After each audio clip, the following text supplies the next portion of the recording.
इसी काशी विश्वनाथ परिसर में एक मस्जिद भी है जिसे ज्ञानवापी मस्जिद कहा जाता है और दुनिया में ऐसी कोई दूसरी मस्जिद भी नहीं है जिसका नाम संस्कृत में रखा गया हो। मंदिरों के लिए बुरा समय शुरू होता है 1175 में, जब मोहम्मद गौरी भारत पर आक्रमण करता है। मुगलों ने कई बार गद्दी के लिए अपने भाई का, अपने बेटे का और अपने पिता का कत्ल किया है। सितंबर में अबुल हसन औरंगजेब को लेटर लिखता है और बताता है कि काशी का मंदिर तोड़ दिया गया है और वहां पर ज्ञानवापी मस्जिद बना दिया गया है।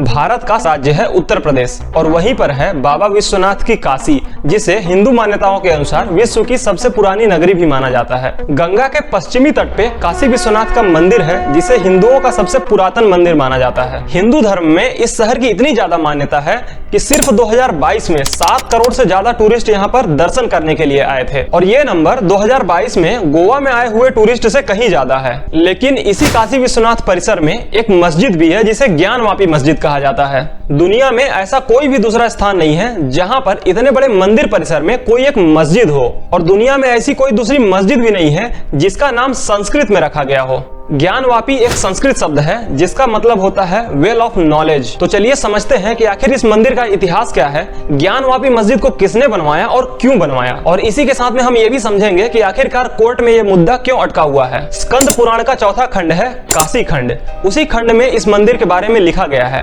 और उसी में यह भी लिखा गया है कि यहाँ पर जो कुआं है उसे भगवान शंकर ने खुद ही बनाया था। मंदिरों के लिए बुरा समय शुरू होता है 1175 में, जब मोहम्मद गौरी भारत पर आक्रमण करता है। धीरे धीरे मोहम्मद गौरी आगे बढ़ता है और 1191 में पृथ्वीराज चौहान से उसकी लड़ाई होती है। मोहम्मद गौरी बुरी तरीके से हार जाता है, लेकिन यहाँ पर एक गलती होती है पृथ्वीराज चौहान से कि वो उसे जिंदा छोड़ देते हैं। आगे चल करके पृथ्वीराज चौहान की यही गलती उनके लिए मौत का कारण साबित होती है। 1192 में मोहम्मद गौरी एक बहुत बड़ी सेना के साथ पृथ्वीराज चौहान के ऊपर फिर से आक्रमण कर देता है। वो पृथ्वीराज चौहान को हरा के उनकी हत्या करके दिल्ली की गद्दी पर बैठ जाता है। ये सभी बातें हसन नाज़मी के इस्लामिक रिकॉर्ड तजुल्मा में लिखी गई हैं कि किस तरीके से 1192 में मोहम्मद गौरी अजमेर के ऊपर अटैक करता है और वहां पे मंदिरों को तोड़ा जाता है। उन मंदिरों को तोड़ करके उनकी जगह पे नए मस्जिद बनाए जाते हैं। 1193 में मोहम्मद गौरी कन्नौज के ऊपर हमला करता है, जयचंद को हरा देता है और वहां पर लाशों का ढेर लगा देता है। वहां पर भी मंदिरों को तोड़ा जाता है और महिलाओं का रेप किया जाता है। मोहम्मद गौरी यहाँ पर रुकता नहीं है। 1194 में वो वाराणसी के ऊपर अटैक कर देता है और वहां पर हजारों टेम्पल्स को तोड़ा जाता है और उसी समय काशी विश्वनाथ के मंदिरों को भी तोड़ दिया जाता है और वहां पे रजिया मस्जिद बनाई जाती है। मोहम्मद गौरी के द्वारा इन मंदिरों को तोड़ने के पीछे 3 बड़े बड़े कारण थे। सबसे पहला कारण तो यह था कि उस समय पे हिंदुओं की आस्था का सेंटर हुआ करते थे टेम्पल्स। अगर टेम्पल्स को तोड़ दिया जाता था तो ज्यादातर हिंदू ये मान लेते थे कि अब उनकी हेल्प करने वाला कोई नहीं है और वो एक तरीके से सरेंडर कर दिया करते थे। दूसरा कारण है खजाना। राज्य के खजाने का एक बहुत बड़ा हिस्सा मंदिरों में हुआ करता था, जो सोसाइटी के वेलफेयर के लिए यूज किया जाता था। इसीलिए जब भी मोहम्मद गौरी की सेना ने किसी भी शहर पे अटैक किया तो वहां के मंदिरों को तोड़ा और वहां से खजाना लूट करके ले गए। और तीसरा कारण था हमारे एजुकेशन और साइंस को खत्म करना। पहले के समय में जो मंदिर हुआ करते थे वो centre of education and science हुआ करते थे। वहां पर बड़े बड़े अनुसंधान हुआ करते थे। मोहम्मद गौरी ने सभी मंदिरों को तोड़वा करके वहां पर मस्जिद बनवाए और वहां पे इस्लामिक एजुकेशन चालू किया और इस तरीके से भारत में मुगल शासन शुरू होता है। 1230 में इस टेम्पल के ओरिजिनल साइट से थोड़ी दूर पे दोबारा से टेम्पल बनाया जाता है और इसका नाम रखा जाता है अभिमुक्तेश्वर टेम्पल। सन 1447 में एक बार फिर से इस मंदिर को निशाना बनाया जाता है और मोहम्मद शाह के द्वारा इस मंदिर को फिर से तुड़वा दिया जाता है। उस समय पे मुगलों का प्रभाव इतना ज्यादा था कि कोई कुछ नहीं कर पाता है, कोई आवाज तक नहीं उठाता है। 14 फरवरी 1556 भारत के इतिहास का एक ऐसा दिन था जहां से कहानी में एक नया मोड़ आता है। एक 14 साल का लड़का इतने बड़े मुगल एम्पायर का मुखिया बना करके दिल्ली की गद्दी पर बैठा दिया जाता है। कहने को तो उसका नाम था जलाल, लेकिन वो अपने अतालिक बैरम खान से इतना ज्यादा इन्फ्लुएंस था कि शमशीर के ताकत पे पूरे हिंदुस्तान पे राज करना चाहता था।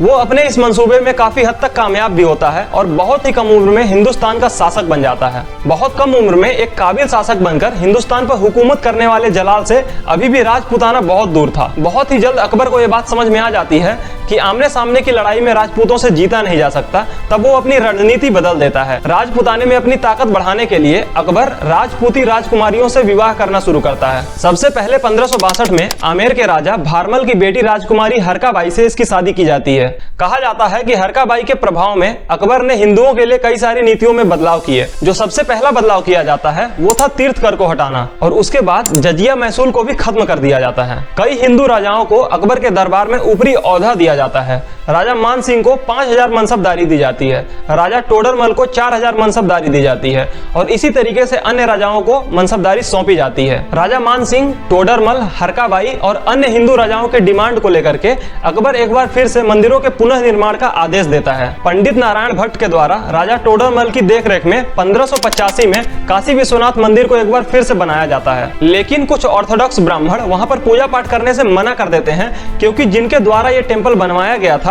उनकी बेटियां मुगलों के साथ ब्याही गई थी। अकबर के बाद जहांगीर और उसके बाद शाहजहां गद्दी पर बैठता है। एक बार फिर से मंदिरों को तोड़ने का प्रयास किया जाता है, लेकिन शाहजहां कामयाब नहीं हो पाता क्योंकि लोकल लोगों के द्वारा इसका बहुत ज्यादा विरोध किया जाता है। 1657 में शाहजहां काफी ज्यादा बीमार हो जाता है। अपने बड़े बेटे दारा को वो अपना उत्तराधिकारी घोषित कर देता है। दारा की बड़ी बहन भी उसका सपोर्ट करती है, लेकिन दारा का छोटा भाई औरंगजेब उसके खिलाफ उसका विरोध कर देता है और एक बहुत बड़ी सेना के साथ दारा के ऊपर आक्रमण कर देता है। मुगलों ने कई बार गद्दी के लिए अपने भाई का, अपने बेटे का और अपने पिता का कत्ल किया है और औरंगजेब भी यही करता है। वो अपने भाई का कत्ल कर देता है और अपने पिता शाहजहां को आगरा के किले में कैद करवा देता है और खुद गद्दी पर बैठ जाता है। शाहजहां के मंसूबों को कामयाब करने के लिए 10 साल बाद 8 अप्रैल 1669 को औरंगजेब अपने सूबेदार अबुल हसन को काशी के मंदिरों को तोड़ने का आदेश देता है। औरंगजेब के द्वारा जारी किया गया फरमान अभी भी कोलकाता की एशियाटिक लाइब्रेरी में रखा हुआ है। सितंबर में अबुल हसन औरंगजेब को लेटर लिखता है और बताता है कि काशी का मंदिर तोड़ दिया गया है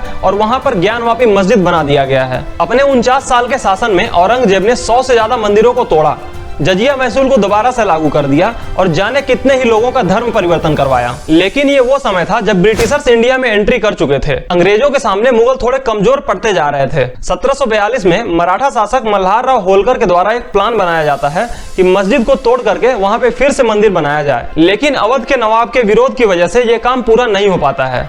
उसके बाद 1750 में जयपुर के महाराजा इस पूरी जमीन को खरीद करके वहां पर मंदिर बनाने की योजना बनाते हैं, लेकिन वो भी इस काम में कामयाब नहीं हो पाते। 1778 में मल्हार राव होलकर की बहू अहिल्याबाई होलकर एक बार मंदिर बनाने का काम फिर से शुरू करवाती हैं। उस समय कई राजा उनकी सहायता के लिए आगे आते हैं। पंजाब के महाराजा रंजीत सिंह 1 टन सोना दान देते हैं, जिसे मंदिर के गुंबद पे लगाया जाता है। अगर आज के समय में 1 टन सोने की कीमत निकालें तो ये लगभग 600 करोड़ रुपए है। उसी परिसर में भगवान भोलेनाथ की सवारी नंदी का एक बहुत बड़ा स्टेचू है, जिसे नेपाल के राजा के द्वारा बनवाया गया था। फिर से वहां पर पूजा अर्चना चालू कर दी जाती है, लेकिन हिंदुओं की डिमांड थी कि इस पूरे परिसर को हिंदुओं को सौंप दिया जाए। दिसंबर 1810 में मिस्टर वॉटसन, जो कि डिस्ट्रिक्ट मजिस्ट्रेट थे बनारस के, वो वाइस प्रेसिडेंट ऑफ काउंसिल को एक लेटर लिखते हैं और कहते हैं कि इस पूरे परिसर को हिंदुओं को हैंड ओवर कर दिया जाए, लेकिन यह काम पूरा हो नहीं पाता है और मामला अटक जाता है। उसके बाद ज्ञानवापी का मामला किस तरीके से कोर्ट में पहुंचता है, पीवी नरसिम्हा राव के द्वारा लाए गए किस कानून की वजह से ये मामला अभी तक अटका हुआ है, इसके बारे में हम अगले पार्ट में बात करेंगे।